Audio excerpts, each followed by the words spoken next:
Hi, I'm back.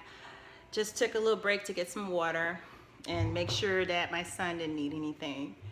I think this is the best way that makes sense to me to be able to cover the certain content in the way that I wanted to with my videos.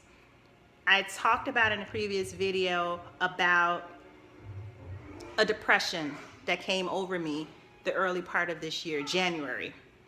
And it felt like I couldn't do anything. I didn't amount to anything.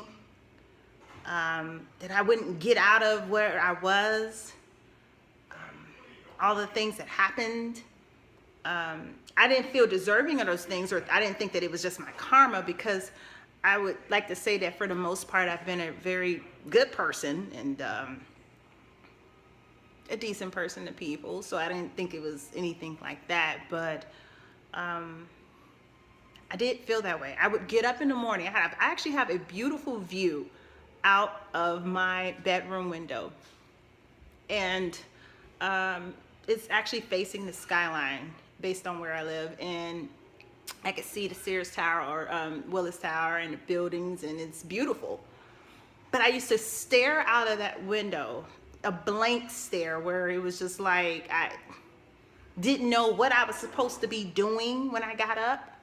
And I didn't know how to get myself out of that. I went to see a therapist, and I had a few sessions that helped me get motivated to get back to doing something for myself.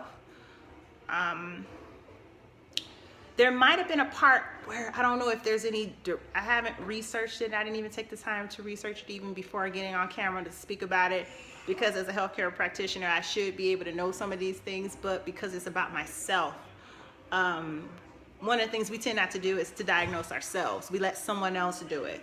So even if I could identify these symptoms or anything with somebody else, it's going to be difficult to identify it with yourself without either under or over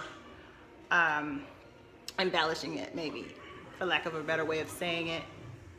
But I didn't want to get on camera faking a smile when I didn't feel like smiling. So often we're holding it together as people. I'm not just going to say women, because there are men that are going through some things just as heavy. They have heavy hearts as well, and they're just they just got a great poker face. They don't look like anything is bothering them at all. And most of us go through life like that, and there's really something underneath the surface. So I couldn't get on camera in good conscience faking it or acting like everything was okay when I knew that it wasn't. But I do want to share my Facebook post, where it was a way for me to kind of open up about what I was, and not saying that that's an appropriate thing to do or a right or wrong thing to do. Many people have different viewpoints when it comes to what you share on social media, but because it's become a culture and a way of life, it's beginning to become more and more accepted. So some of us, like myself, that come from an era where the internet and email and all that, I was just barely introduced to it on my way to college. So I was lucky enough to kind of still be in that group of the millennials, what we're called. So I'm probably the older one, but still kind of within that group.